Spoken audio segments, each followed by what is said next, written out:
Should Japan fear China's stock market crash this time? Welcome to the Shikama Live Show with your host, Shikama. When China's economy started shaking in August, I imagined that it might lead the Japanese government to face the following scenario. Investors turned to the yen in the search of safer holdings, leading the yen to rise and offset the devalued yen via the central bank's quantitative easing and postponing the goal of 2% inflation even further. Firms remain reluctant to put profits into the Japanese economy, compounded by the stronger yen making Japanese exports less competitive than they were before. Wages stagnate and already frugal household budgets adjust to the recent and for now forthcoming consumption tax hike. Japanese voters, frustrated with the stalled economy and with the cabinet's focus on security legislation relative to economic concerns, let their displeasure show in approval polls, which eventually fall far enough for the government to wonder whether it's time for a change at the top. The opposition, meanwhile, begins to wonder if it's time to strike. The past 2 weeks have played out almost as described above, with the yen rising and the Japanese firms expressing even more reluctance to reinvest their earnings in wage hikes. Does that mean that the rest of the scenario will play out? And should Japan now fear China's stock market crash? On the economic side, there are plenty of reasons to believe things might get worse. Japan's trade balance has returned to deficit, led by a 3.3% drop in exports, the worst since 2012, and the export drop was itself led shipment to China with dropped by 8.1%. As emerging economies continue to slow down along with China, it's difficult to imagine exports rebounding significantly. And that's before taking into account the appreciated yen, which will make Japanese exports more expensive for foreign markets with less purchasing power than before. Adding premonitions of another 2008 financial crisis from prominent financiers and speculations about a cataclysmic year for the global economy from large banks, and it seems like the darkest scenario from last year may have been overly optimistic. The good news is that Japan isn't nearly as exposed to China's slowdown as some of the commodity exporting countries in Africa, Latin America, and Southeast Asia, which are most vulnerable. And while a rising yen might prevent companies from investing in wages, it will also make imports less expensive, which will ease some of the burden on Japanese consumers and keep real wages and purchasing power reasonably level.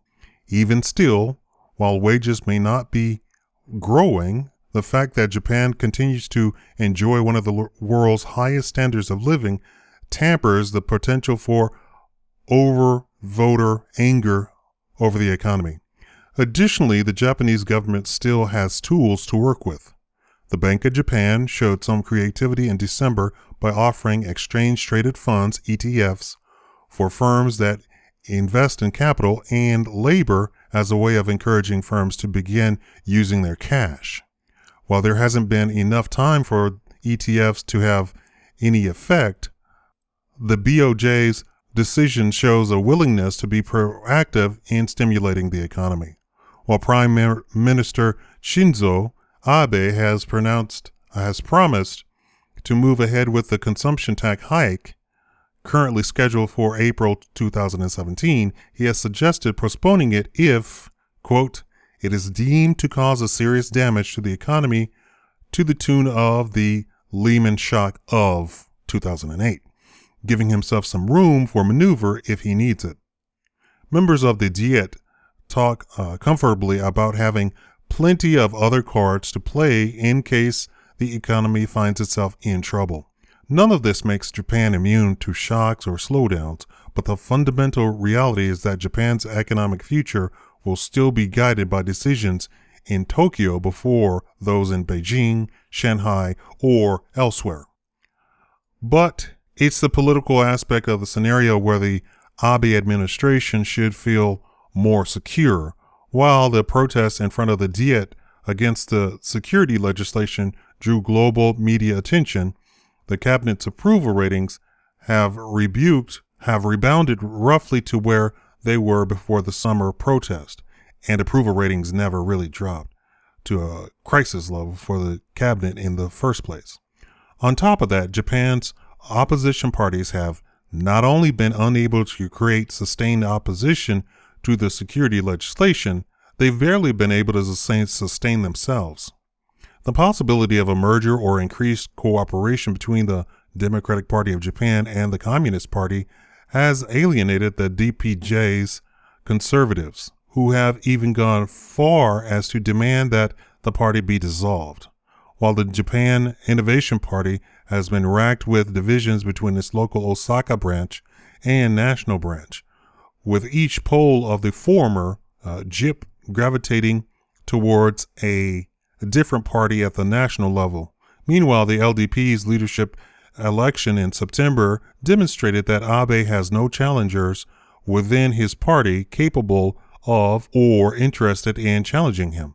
So even if 2016 proves to be a cataclysmic year for the global economy, the worst case scenario for Abe described is still unlikely and only possible if Abe and the LDP decide to snatch defeat from the jaws of victory, something that their usual caution will likely prevent. Given the unstable political situation, Spain, and populist mood swings among major democracies, United States, having stable political leadership in Japan is a unique luxury amongst large economies. If Japan can use that stability to promote domestic growth and global economic governance standards, then so much the better. They may be one of the few capable of doing so. Thank you for watching the Shikama Live Show.